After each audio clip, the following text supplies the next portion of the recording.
사도행전 21장 1절부터 14절까지 있는 말씀, 우리 함께 같이 합독하십니다. 시작.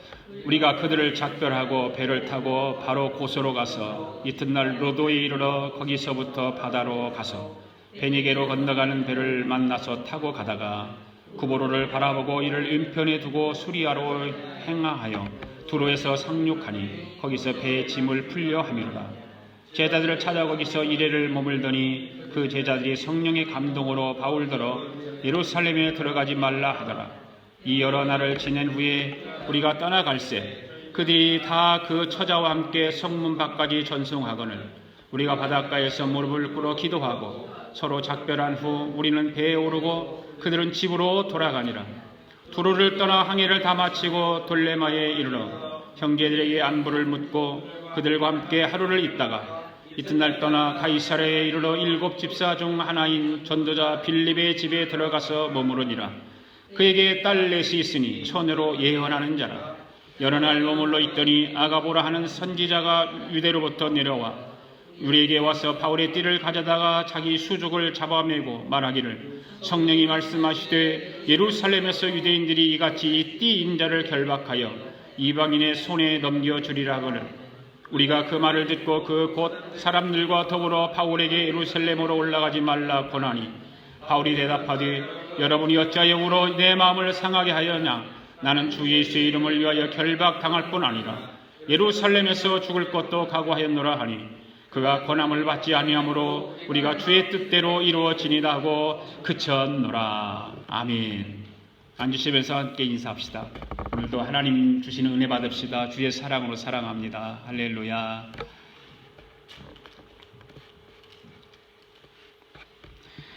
폴란드의 작가 중에 생케비치라고 하는 작가가 있는데 이 작가가 쓴 소설 가운데 쿠어바디스라고 하는 작품이 있습니다. 이 작품은 노벨 문학상을 받은 작품 가운데 하나입니다. 우리에게도 영화를 통해서 잘 알려진 내용의 작품이죠. 아마 여러분들 이 영화는 안 본 사람이 거의 없을 것입니다. 다 크리스찬이라면 이 쿠어바디스 영화는 다 보았으리라 생각을 합니다.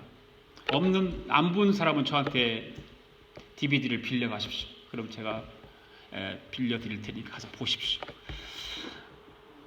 이 영화를 보면 잘 알겠지만 베드로가 로마에 가서 복음을 전파했는데 그 로마 황제, 그 악명 높은 로마 황제 네로가 기독교인들을 굉장한 핍박을 하죠. 정말 견딜 수 없는 그 핍박과 박해가 기독교인들에게 주어졌습니다. 그러자 베드로의 그 제자들이 그 베드로를 보고 이야기를 하죠. 선생님, 베드로를 로마를 떠나십시오. 이곳에서 있다 보면 선생님 분명히 여기서 잡혀 죽습니다. 선생님이 잡혀 죽으면 짐승 같은 네로에게 승리의 기회를 주는 것이 되니까 이곳을 피하는 것이 좋습니다. 그러면서 베드로의 제자들이 베드로를 자꾸 간청을 해가지고 떠나게 해요. 이 말을 베드로가 처음에는 듣고 그 요구를 거절합니다. 복음 전하러 이 땅에 왔는데 그 핍박에 두려워서 나를 떠나라고 하니까 거절을 합니다. 그런데 제자들이 너무 강력한 요구를 하죠. 그렇기 때문에 고민을 하다가 결국 베드로가 로마를 떠납니다. 어느 날 새벽에 로마를 떠나서 길을 가는데 알반이라고는 하는 언덕에 이르렀을 때에 맞은편에서 밝은 광채가 나타나더니 그 광채 속에서 예수님이 나타나서 예수님이 걸어오는 거예요. 예수님이. 베드로가 깜짝 놀랐습니다. 그리고 그 자리에 무릎을 꿇고 예수님께 묻습니다. 쿠어바디스 도미네. 쿠어바디스 도미네. 주님 어디로 가십니까? 이렇게 주님 앞에 엎드려서 묻습니다. 그때 예수님께서 이렇게 말씀하세요. 내가 내 백성을 버리고 가리 나는 네가 버린 저 로마에 가서 내 백성을 위하여 다시 십자가에 못 박혀 죽겠노라. 예수님께서 도망가는 베드로에게 이 말을 합니다. 이 말씀을 하시는 예수님을 본 베드로는 그 자리에 엎드려서 한없는 눈물을 흘리면서 회개를 하기 시작해요. 그리고 자신을 따르던 제자들과 함께 로마로 다시 가서 마지막까지 거기서 복음을 전파하다가 체포됩니다. 그리고 십자가에 달려서 처형을 당합니다. 베드로는 십자가에 처형을 당하면서 주님 생각을 하는 거예요. 예수님 생각을 하는 거죠. 주님이 십자가에 달려 죽으셨는데 내가 감히 어떻게 주님과 똑같은 모습으로 죽을 수 있겠는가? 그래 베드로를 십자가에 처형하는 그 사람들에게 여보시오, 나를 거꾸로 매달아 주시오. 그 십자가에서 거꾸로 못 박혀 순교를 합니다. 베드로는 한때는 예수님을 모른다고 부인한 적도 있습니다. 그런데 성령을 받고 온전히 변화된 이후로는 주님을 위해서 죽는 것을 조금도 두려워하지 않았고 오히려 그 죽음을 영광으로 생각했습니다. 오늘 본문에 바울도 죽음을 각오하고 예루살렘으로 다시 들어가는 그러한 일들이 생깁니다.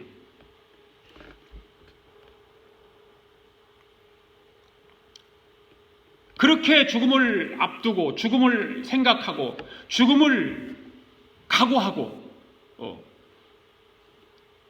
달려가는 그 베드로의 모습을 우리는 바울의 모습을 볼 수가 있습니다. 바울은 그래서 예루살렘에 들어가면서 여러 가지 자기한테 쏟아졌던 이야기들, 자기한테 들려졌던 이야기들, 그런 이야기들을 계속해서 선교 다니면서 듣지 않습니까? 들으면서 그 각오를 하는 것이요. 오늘부터 우리는 사도행전 21장을 이제 공부합니다. 1차 전도여행, 2차 전도여행, 3차 전도여행을 마감하는 그런 말씀입니다. 3차 전도여행을 마치고 사도 바울은 예루살렘으로 돌아가죠. 그 예루살렘으로 돌아가는 이야기가 바로 21장에서 시작됩니다. 21장부터 28장까지 전개되는 이야기는 사도 바울이 엄청나게 겪는 고통, 환난, 그런 이야기들로 되어 있습니다. 이제부터 사도 바울은 죄수의 무릎으로 살게 됩니다. 그것이 28장까지가 계속해서 이어지는 거예요. 그래서 오늘은 증인들의 이야기 70번째입니다. 70번째. 죽음을 각오하는 바울이라고 하는 제목을 가지고 말씀을 우리 나눕니다. 오늘도 본문의 말씀을 중심으로 세 가지로 말씀을 강의를 해나갈 텐데 여러분 집중해서 말씀을 경청하시고 함께 말씀의 은혜를 받을 수 있기를 바랍니다. 첫째로 바울이 어디를 지금 떠났습니까? 어디 있었죠? 어디서 에베소 장로들을 불러서 설교를 3번씩이나 하고 그리고 떠났지. 거기 장소가 어디예요? 그 장소가 다 잊어먹었죠? 밀레도에서 그런 일을 했잖아요. 에베소 우회가 밀레도거든. 밀레도였는데 에베소로 들리지 않고 밀레도에 와서 왜? 지금 예루살렘에 6월절 때문에 예루살렘에 빨리 가야 되니까 그 가까운 밀레도에서 에베소에 있는 장로들을 불러서 3번 설교를 하잖아요. 마지막 설교를 하잖아요. 그래서 밀레도에서 배를 타고 고스라고 하는 곳에서 하룻밤을 지냅니다. 이 고스라고 하는 곳은 어떤 곳일까? 그냥 뭐 이렇게 잘 알려지죠. 유명하지도 않지만 이곳은 의학의 아버지라고 하는 히포크라테스의 고향입니다. 네. 거기서 다시 배를 타고 로도로 갑니다. 로드라고 하는 곳은 풍부한 일주량으로 인해서 장미꽃이 많이 생산되는 곳이래요. 거기는요. 그래서 장미꽃 보려면 그곳으로 가야 된대요. 그래서 어떤 일조가 그렇게 장미꽃이 아름답게 이렇게 생산될 수 있도록 그런 일조량이 좋답니다. 그리고 바다라고 하는 곳에서 하루를 지내고 그 다음 날에 베니게로 건너가서 배를 타고 구보로를 지나게 됩니다. 구보로는 어디죠? 구보로 육지입니까? 섬입니까?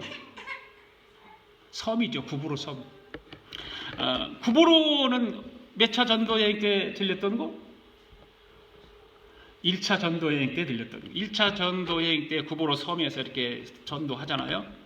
이 구보로 섬을 옆에 끼고 수리아를 거쳐서 드디어 예루살렘에서 가장 가까운 두로라고 하는 곳에 오지요. 두로 시돈 하면 기억나는 거 있잖아요, 여러분들. 두로 시돈 하면 예수님이 복음 전했던 곳. 예, 그곳이 바로 그 예루살렘에서 가장 가까운 곳이 두로입니다. 이 복음 전파를 해서 많은 열매를 맺고 큰 뜻을 이루고 돌아온 바울이죠. 그런데 바울이 마음속에는 그 두로에 도착했는데 왠지 마음에 기쁨이 없어요. 감격도 없어요.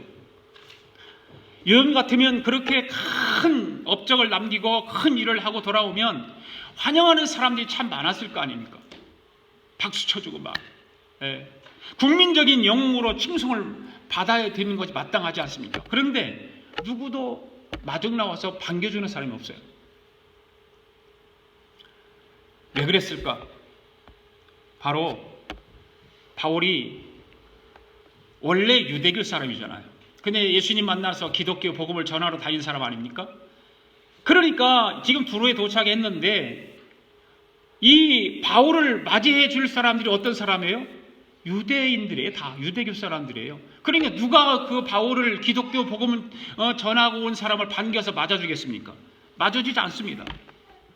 그런데 사도 바울은 그래도 자기 민족 유대인들에게 환영을 받지 못하지만 자기 바울의 마음속에는 자기 민족 유대인들에게 환영을 받지 못하는 것을 생각하면서 바울에게는 믿음이 있었다고 하는 거야. 어떤 믿음이 있었냐? 바로 천국에 가면 환영받을 것이다. 천국에 가면 환영받을 것이다 라고 하는 그 믿음이 있었습니다. 여러분도 천국에 환영받는 사람은 복음 전파하는 사람인 걸 믿으시기 바랍니다. 여러분들도 이 땅에서 환영받지 못하고 인정받지 못하고 사람들이 좀 알아주지 못하고 그러지만 여러분들이 신앙으로 복음 전하는 일을 잘 감당하면 천국에 가면 여러분들을 환영해주고 여러분들을 인정해주고 여러분들에게 박수 쳐줄 줄로 믿습니다. 4절 5절 말씀 한번 읽어봅시다. 4절 5절 말씀 시작. 제자들을 찾아 거기서 이레를 머물더니 그 제자들이 성령의 감동으로 바울더러 예루살렘에 들어가지 말라 하더라. 이어러 날을 지낸 후에 우리가 떠나갈새 그리 다 그 처자와 함께 성문 밖까지 전송하거늘 우리가 바닷가에서 무릎을 꿇어 기도하고. 여러분, 사도 바울의 관심은 무엇입니까? 사도 바울의 관심은 오직 복음이에요. 다른 관심이 없어요. 바로 예수 그리스도에게 관심만 있었어요. 사도 바울은 예수님에게 붙잡힌 사람입니다. 아멘. 예.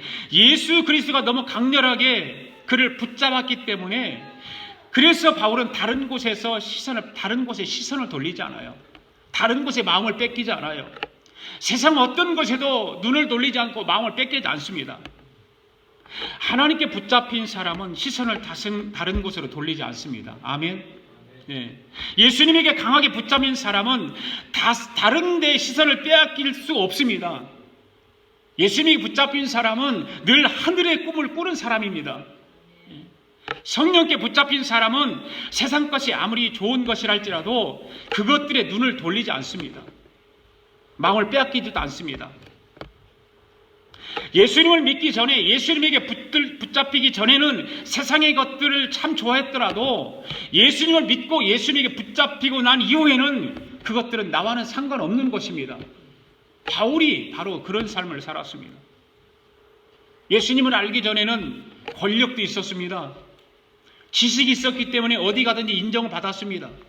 로마 시민권을 가졌기 때문에 어느 나라에 가든지 대우 환영을 받았습니다. 그런데 바울은 예수님을 만나고 예수님으로 붙잡힌 이후로는 예수님밖에 몰랐어요. 다른 것에 눈동자로 돌리지 않았어요. 마음을 빼앗기지 않았어요. 시선도 돌리지 않았어요. 오직 예수님만, 복음만을 가지고 살았던 사람이 바로 바울입니다. 바로 예수님에게 강하게 붙잡힌 사람은 그의 삶을 통해서 주님의 역사를 만들어 사람인 것을 믿습니다. 내 삶을 통해서, 여러분의 삶을 통해서 하늘나라의 꿈을 이루며 예수님의 역사를 만들어가는 사람들 되기를 바랍니다. 작은 것 하나라도 큰 것을 바라보지 말고 작은 예수님의 생각, 예수님의 꿈, 예수님의 마음을 생각하면서 예수님에게 붙잡혀서 그 예수님의 역사를 만들어가는 사람, 그 사람이 위대한 사람인 것입니다. 여러분의 삶을 주님의 역사를 이루기로 생각하고 마음을 가지게 되면 우리 하나님은 그때부터 여러분 삶 속에 역사하십니다. 일하시는 것입니다. 그것이 중요한 거예요. 사도 바울을 보십시오. 여러분, 사도 바울은 사로잡고 있는 것이 무엇입니까? 사도 바울을 사로잡고 있는 것은 어느 것도 아니었어요. 온전히 예수님이 사도 바울을 사로잡고 있는 거예요. 왜 그렇습니까? 예수님이 생각으로 가득 차 있는 거예요. 복음으로 가득 차 있기 때문에 사도 바울은 예수님이 꽉 안고 있는 것입니다. 생각도 붙들고 있고 마음도 붙들고 있고 눈동자도 붙들고 있는 거예요. 오직 예수님이었어요. 사도 바울이 입을 열어 말하는 것은 예수님을 전하는 것이었습니다. 그의 입으로 나오는 것 다른 것이 하나도 없었어요. 복음만 전했습니다. 그래서 바울이 만나는 사람이 보면은 바울을 만나는 사람은 세상 사람들이 아니었습니다. 다 예수 주님의 제자들이었어요. 하나님의 사람들이었어요. 바울은 다른 데 관심을 보이지 않았어요. 오늘 우리는 어떤가? 오늘 우리가 세상을 살아가면서 인생을 살아가면서 우리는 어떤가? 과연 나는 하나님의 사람으로 예수 믿는 사람으로 예수님에 붙잡혀서 그렇게 살아가고 있는가? 아니면 세상에 온통 관심을 가지고 세상과 더불어 살아가고 있는가? 사도 바울은 오직 예수님에게만 관심이 많았습니다. 할렐루야. 네. 두로에 도착했을 때도 마찬가지예요. 바울은 두로에 도착하자마자 사람들이 환영해 주지 않았지만 그런 것에 마음을 뺏기지 않았습니다. 그런 것 때문에 마음이 섭섭하거나 그러지 않았습니다. 바울은 그러면서 바로 그 즉시 그리스도인들을 찾아가는 거예요. 그리스도의 제자들을 찾아갔습니다. 다른 사람엔 별로 관심이 없고 다른 것에 별로 관심이 없기 때문에 그리스도인들을 찾아가는 거예요. 그래서 바울은 두로에서 아주 신실하고 성령 충만한 성도들을 만나서 교제를 하게 되는 것입니다. 그들과 교제를 하면서 성령님께서는 또한 어떻게 역사해 주셨는가? 바로 이런 역사를 해죠. 예루살렘으로 돌아가면 체포될 것이다. 따라서 예루살렘으로 가지 않는 것이 좋겠다. 이런 소식도 듣고 또 권면도 받고 이렇습니다. 바울은 어디를 가든지 이러한 성도와의 만남을 통해서 위로받고 격려받고 힘을 얻었습니다. 만약에 사도 바울이 가는 곳마다 이상한 사람들을 만나서 교제했다면 이상한 말을 했을 것이고 그 위대한 업적을 남기지 못했을 가능성이 많겠죠. 사랑하는 교우 여러분, 하나님께서 원하시는 일이 무엇인가를 깨닫고 그 일을 행하기로 작정했다면 어느 누가 뭐라고 해도 흔들리지 않게 되기를 바랍니다. 내가 하나님을 위해서 헌신하기로 작정했다. 하나님의 무슨 일을 전도하기를 작정했다. 선교하는 일을 감당하기를 작정했다. 계획했다면 흔들리지 말아야 돼요. 하나님을 위해서 찬양 사역자로 헌신하게 다짐했다. 흔들리지 말아야 돼요.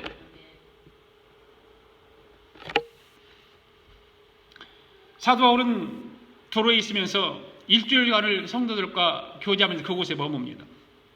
일주일 동안 그곳에 머물면서 교제하면서 바울은 자신이 고난이 예상되었던 그 예루살렘에 가야겠다는 것을 얘기를 하죠.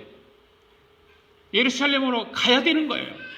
네, 가기로 마음 먹고 생각하고 바울이 복음 전파 1차, 2차, 3차 전도 사역을 하면 복음 전파 사역을 하면서 가야겠다고 하는 것을 성령께서 이미 가르쳐 주셨고 또 마음으로 다짐했기 때문에 가야 된다고 하는 말을 합니다. 그런데 바울은 그들에게 하나님의 뜻을 말해주면서 그 두로를 떠나서 예루살렘으로 행했는데 그때 두로에 있는 형제들이 그 성도들이 자녀들까지 다 데리고 나와서 성문 밖까지 전송했다. 오늘 본문에서 그렇게 기록하고 성문 밖까지 전송했다. 그들은 또 그리고 함께 바닷가에서 무릎을 꿇고 기도하고 작별했습니다. 이 두로에 있는 성도들이 바로 바울 일행을 떠나 보낼 때에 처자들과, 그냥 처자라고 하는 것은 그냥 남자들 중심으로 얘기한 거 아니에요.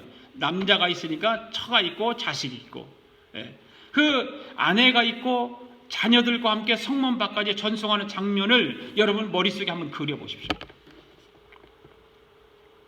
왜?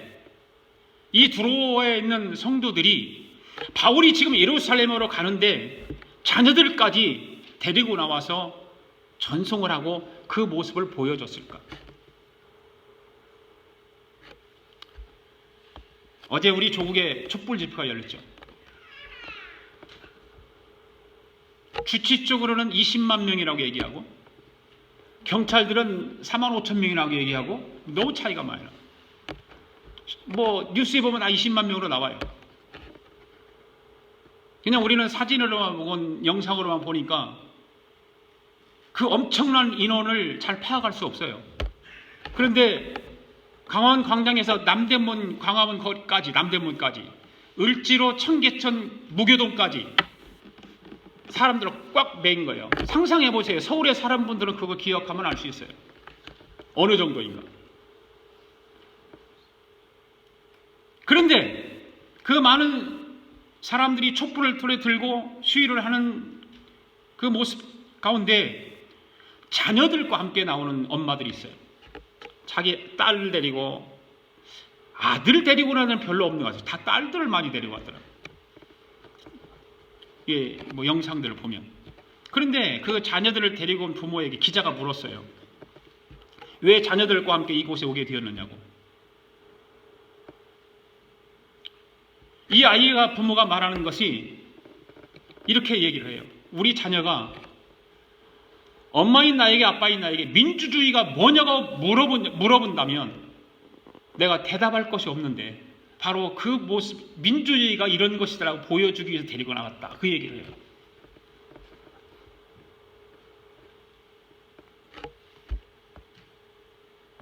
두로의 사람들이 사도 바울이 그곳을 떠나가는데 아이들을 데리고 왔습니다. 왜 아이들을 바울이 떠나는 그곳으로 데려왔을까? 한번 우리는 자녀들을 가지신 분들 깊이 생각해 볼 필요가 있어요. 그들은 사도 바울이 사명적인 삶에 깊이 감동해서 아이들에게 그 사명을 따라 나가는 대사도에 가는 길을 보여주고 싶은 거예요. 사명의 길이 어떤 것인가? 복음을 위해서 사명을 감당하는 게 어떤 것인가? 그것을 자기 자녀들에게 보여주고 알려주고 말해주고 싶었던 거예요. 그래서 자녀 처자들까지 나와서 두로에서 예루살렘으로 가는 그 항구에서 자녀들에게 보여주는 거예요. 아마 이 광경을 본, 이 장면을 본 아이들은 평생 잊혀지지 않는 장면이 되지 않았을까? 20만 명의 군중들이 운집해서 촛불 집회를 하는 그 자녀들에게 민주주의가 무엇인가를 알려주고 싶은 엄마의 마음, 그 광경을 보면 어린아이들, 그 자녀들 평생 그것을 잊지 않을 거예요. 마찬가지예요.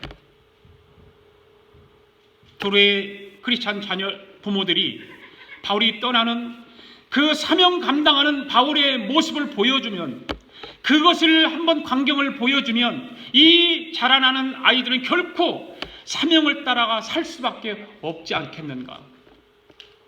사명이 무엇인지를 알게 해주고 복음을 위해서 살아가는 것이 무엇인가를 알려주기 위한 그 부모의 마음, 얼마나 좋습니까?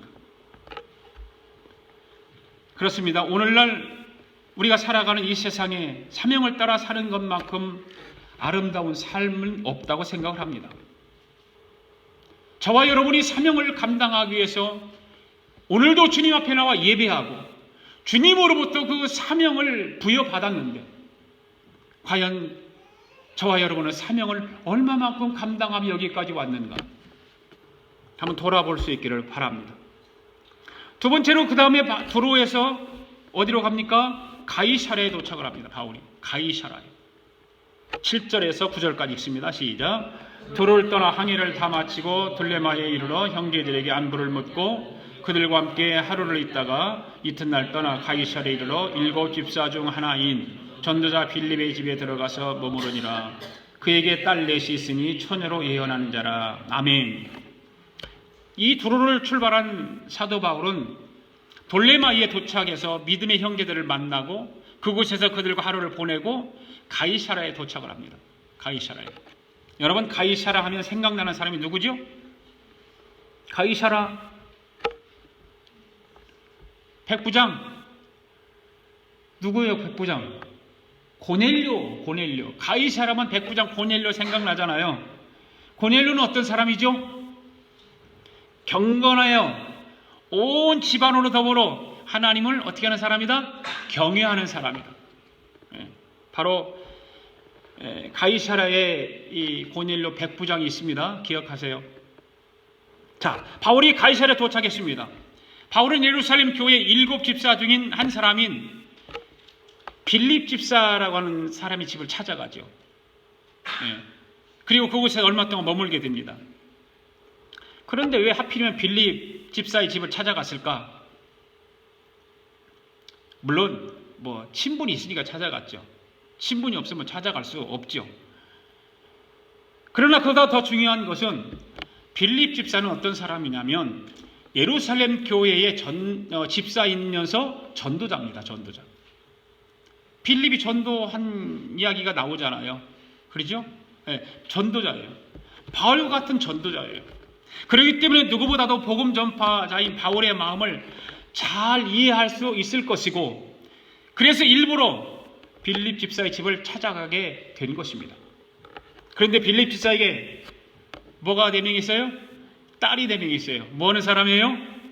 예언하는 사람이에요. 무당이 아닙니다. 예언하는 사람이에요. 예언하는 사람. 예언한다고 하니까 뭐든 박수무당이나 점을 쳐서 말하는 그런 예언이 아니라 그 말이에요. 성경에서 말하는 예언은 그런 박수무당이나 점 쳐서 말하는 예언이 아닙니다. 바로 성령의 감동하심을 따라서 사람들에게 장래일을 말해주는 사람을 가리켜서 성경에서는 예언자라고 말하는 거예요. 성령의 감동을 따라서 말하는 거지 어떤 박수무당 같은 점치는 것이 아니에요. 바로 빌립 집사의 딸들이 이런 예언을 하는 자들이었다는 것은 빌립 집사의 집은 모두가 주님의 사명을 아주 잘 감당하는 집안이었다는 것을 알 수가 있어요. 정말 예수님을 잘 믿고 신앙생활을 잘하는 가정이었다는 것을 알 수가 있습니다. 자, 10절 11절 또 읽습니다. 시작. 여러 날 머물러 있더니 아가보라 하는 선지자가 유대로부터 내려와 우리에게 와서 바울의 띠를 가져다가 자기 수족을 잡아내고 말하기를 성령이 말씀하시되 예루살렘에서 유대인들이 이같이 이 띠 임자를 결박하여 이방인의 손에 넘겨주리라 하거늘. 아멘. 사도 바울이 빌립 집사 집에서 머물고 있을 때에 유대로부터 아가보라고 하는 선지자가 내려와요. 그리고 바울에게 예루살렘으로 올라가지 말라는 거예요. 올라가면 유대인들에게 100% 결박당하니까 가지 말라는 거예요. 그 일을 알려줘요. 지금까지 성령님께서 여러 차례 그러한 사실을 알려주었지만 이번에는 더욱 구체적으로 아가보 선지자를 통해서 결박당할 것을 이야기를 해줍니다.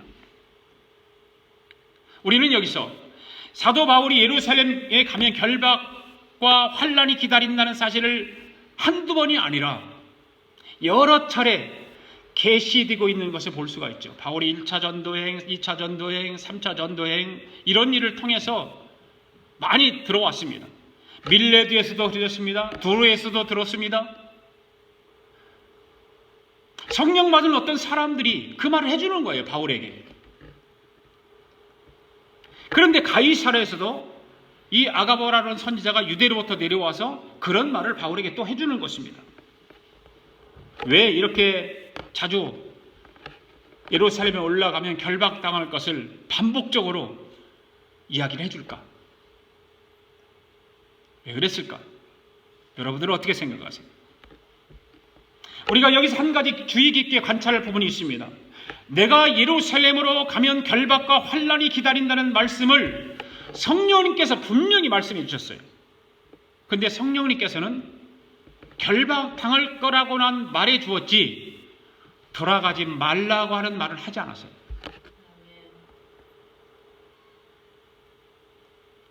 결박당할 것이라고 말만 해줘요.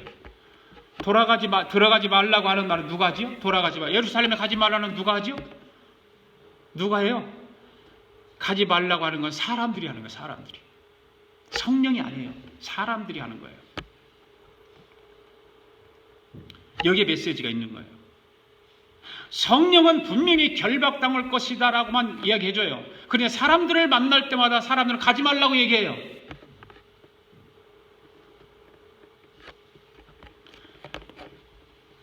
사람들의 이야기는 그게 가면 체포당하고 고난을 겪으니까 어떻게 하겠는가? 그러니까 안 가는 게 좋겠다라고 말하는 것입니다. 사람입니다. 사람. 성령님께서는 가지 말라는 말보다는 네가 예루살렘에 올라가면 환난이 기다리고 있고 핍박이 기다리고 있다. 이것만 말해주고 있어요. 그러면 왜 성령님께서 한 번 말했으면 됐지 가는 데마다 왜 이런 말을 했느냐는 거죠.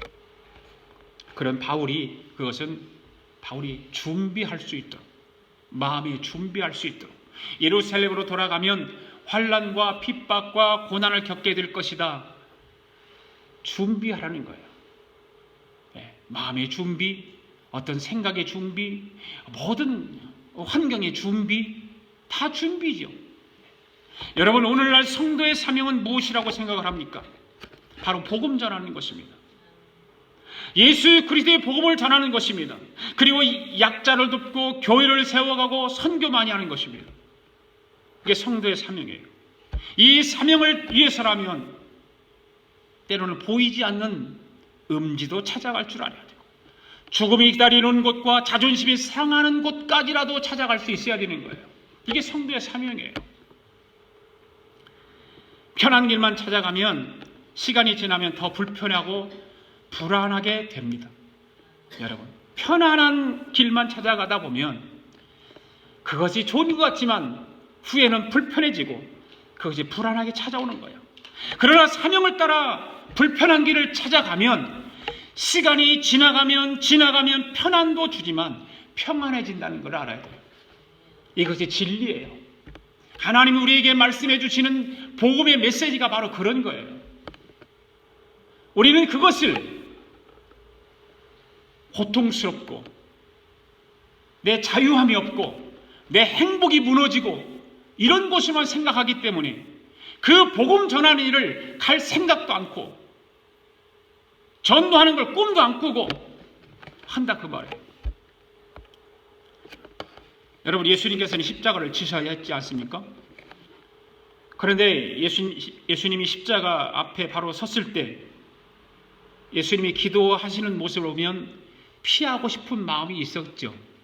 그렇죠? 피하고 싶은 마음이 있었어요. 그래서 땀이 핏방울이 되도록 기도했습니다.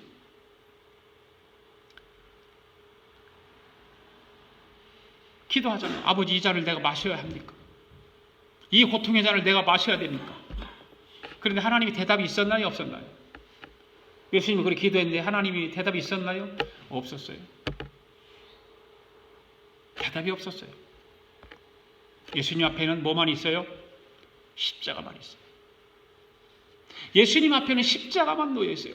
그 고통의 십자가를 지지 않기를 원하고 기도했는데 하나님은 응답이 없어요. 그냥 십자가만 앞에 놓여 있는 거예요. 사랑하는 교회 여러분, 바로 우리들의 부름이 그런 것입니다. 하나님께서 우리를 불러서 세우시고 일꾼 만들어주시고 사명자로 살아가게 하시는 건 바로 그거예요.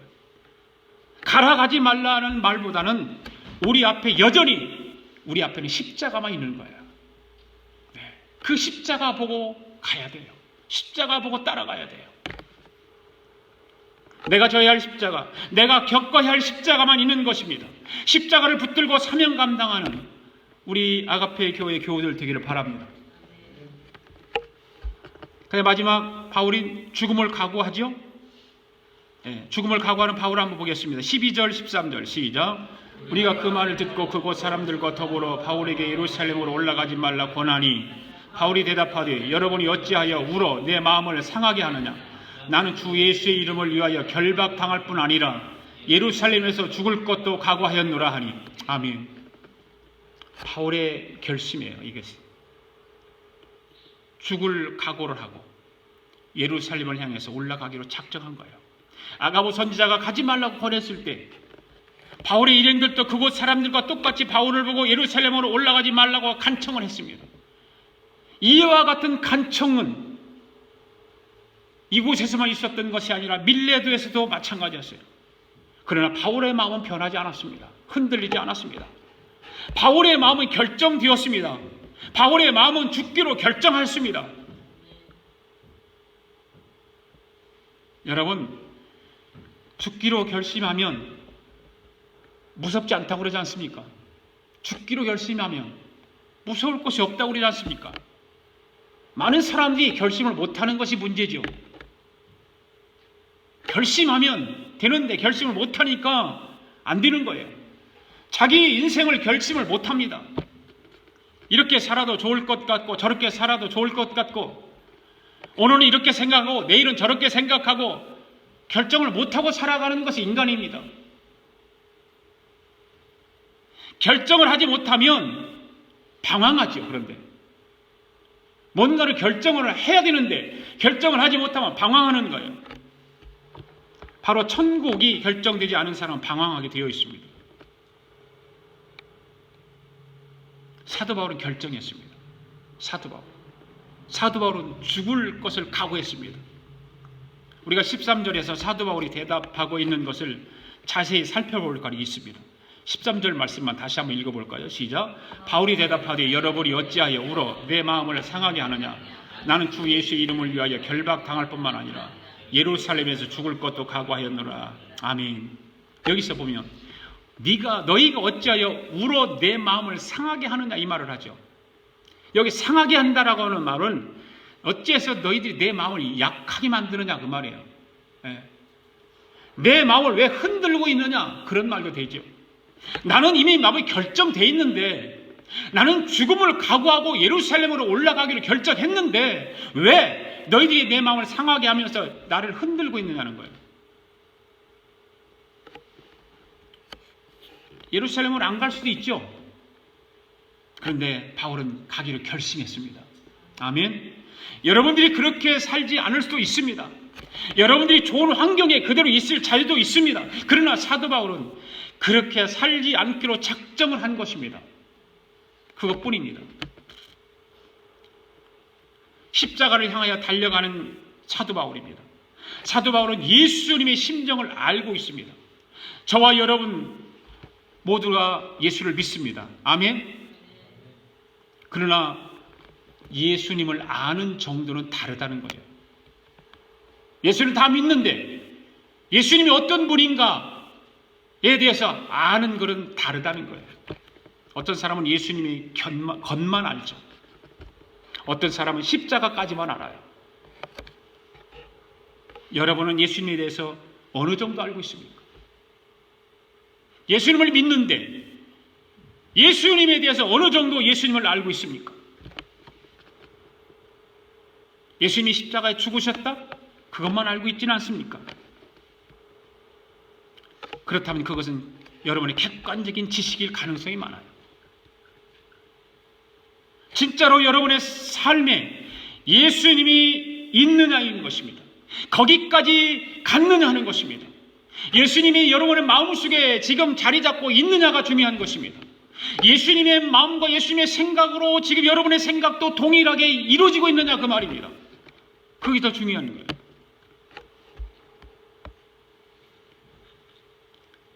두 번째, 바울은 가지 말라고 하는 그 사람들에게 뭐라고 말합니까? 나는 주 예수님을 위해서 간다는 거예요. 예수님을 위해서 간다. 굉장히 중요한 표현이지 않습니까? 바울이 로마서 1장 5절에서 비슷한 표현을 하죠. 그로 말미암아 우리가 우리의 사도 직분을 맡아 그 이름을 위하여 그 이름을 위하여 사도 직분을 맡았다. 그 이름을 위하여 집사의 직분을 맡았다. 그 이름을 위하여 권사 직분을 맡고 그 이름을 위하여 목사직을 맡았다. 저와 여러분이 직분을 맡은 것이 누구를 위해서 직분을 맡았습니까? 바로 예수 그리스도의 이름을 위해서. 아무리 아름다운 문학이나 예술이나 철학이나 그 어떤 것도 바울의 마음을 빼앗을 수가 없었어요. 아시아로 유럽으로 돌아다니면서 엄청난 문화, 예술, 철학 그 많은 것을 보았지만 그것들은 바울의 마음을 빼앗을 수가 없었다는 거죠. 그래서 바울은 가정도 갖지 않았어요. 결혼도 하지 않았어요. 그런 것들이 가정을 갖지 않고 결혼하지 않은 것, 자녀가 없는 것, 그런 것들이 그 사람의 마음을 빼앗을 수가 없다는 거예요. 왜 그랬을까요? 바울에게 있는 것은 오직 하나입니다. 바로 주 예수 그리스도의 이름이에요. 예수의 이름. 그 예수의 이름 때문에 바울은 결혼도 하지 아니하고 복음을 위해 살았던 거예요. 그 13절 말씀 중에서 우리가 생각해 보는 거 뭐냐면 주 예수 이름을 위하여 그는 결박을 받을 뿐만 아니라 예루살렘에서 죽을 것도 각오하노라. 나는 지금 당신들이 나를 예루살렘에 올라가지 못하도록 지금 협박 아닌 협박을 하면서 나를 좋게 생각하기 위해서 했겠지만 나는 이미 결정되었다. 나는 예수 그리스도의 이름을 위해서 죽을 각오를 하고 나는 올라간다는 거예요. 이제 바울은 예루살렘을 향해서 초연히 걸어갈 수 있습니다. 바울은 그래서 나의 가는 길은 그가 아신다는 거예요. 나의 가는 길은 그가 아시나니. 여러분이 가는 길을 주님이 알고 있습니까? 여러분이 가는 길에 주님과 동행하고 있습니까? 바울은 자기의 길을 알았어요. 주님이 함께 하신다는 것을. 예수님을 위해서라면, 예수님의 이름을 위해서라면 죽음을 각오하고 그 길을 가겠다고 다짐하고 작정하고 각오를 하고. 여러분, 예수 이름이 저와 여러분을 구원했습니다. 믿습니까? 예수 이름이 하나님의 자녀가 되는 권세를 주었습니다. 너무나도 복된 이름이고 아름다운 이름이고, 그래서 예수 이름으로 구원받은 자들은 생명책에 이름이 기록되는데 바로 예수 이름의 이름만이 천국에 들어가게 한다는 거예요. 예수 이름을 믿는 사람들만. 예수 이름을 위해서 내가 무엇을 하느냐. 사랑하는 교회 여러분, 이 세상에는 위대한 사람들이 너무나 많습니다. 역사를 빛내는 사람들도 많이 있습니다. 그런 사람들 가운데 우리가 본받아야 될 사람들 너무나 많습니다. 그렇지만 우리에게 죄사함을 주고 하나님의 자녀가 되는 권세를 주고 천국에 갈 자격을 주는 이름은 오직 예수 이름밖에 없음을 믿습니다.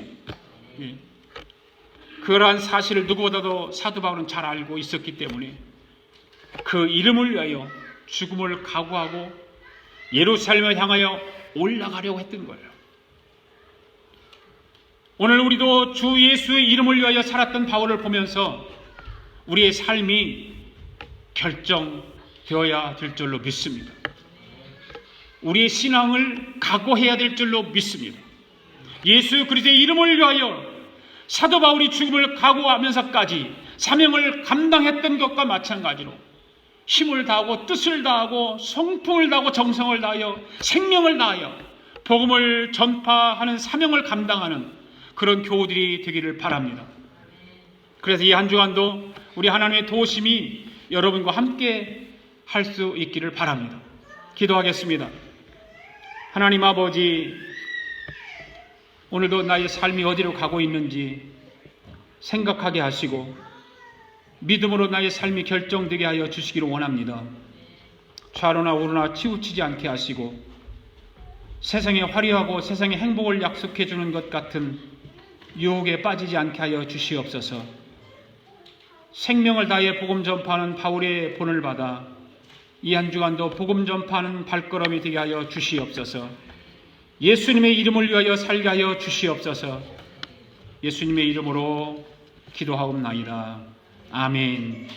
우리 다 일어나서 함께 찬양 부르겠습니다.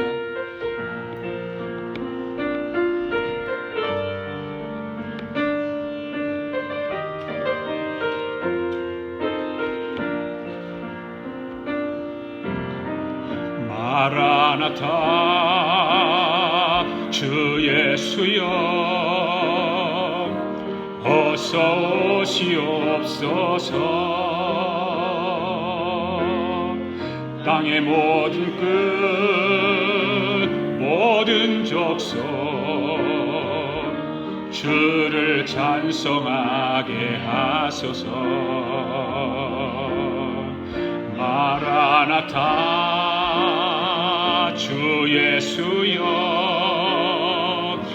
어서 오시옵소서.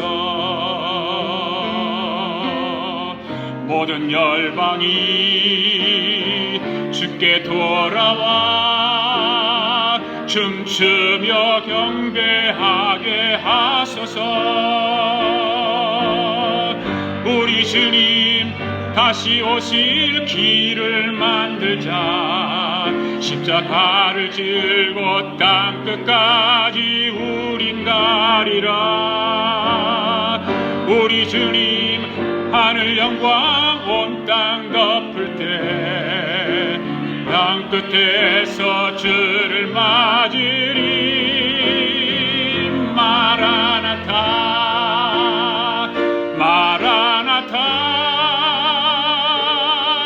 아멘. 주 예수여 오시옵소서.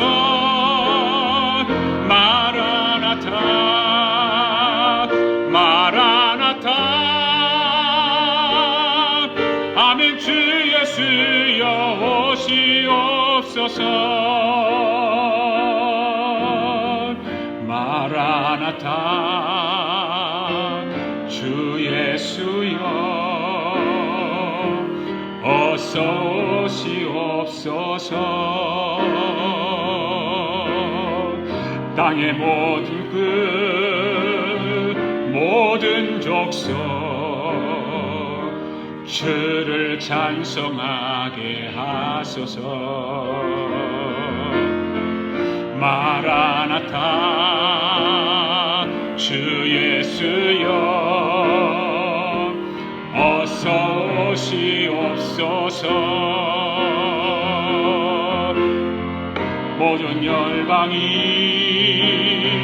주께 돌아와 춤추며 경배하게 하소서.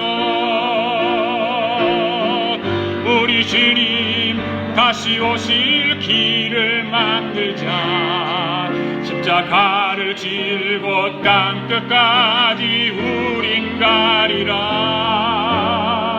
우리 주님 하늘 영광 온 땅 덮을 때 우린 땅끝에서 주를 맞으리. 마라나타 마라나타. 아멘. 주 예수여 오시옵소서. 마라나타 마라나타. 아멘. 주 예수여 오시옵소서. 우리 주님 다시 오실 때 우리 주님 다시 오실 만들자. 십자가를 들고 땅끝까지 우린 가리라. 우리 주님 하늘 영광 온 땅 덮을 때 우린 땅끝까지 주를 맞으리. 마라나타 마라나타. 아멘. 주 예수여 오시옵소서. 마라나타 마라나타.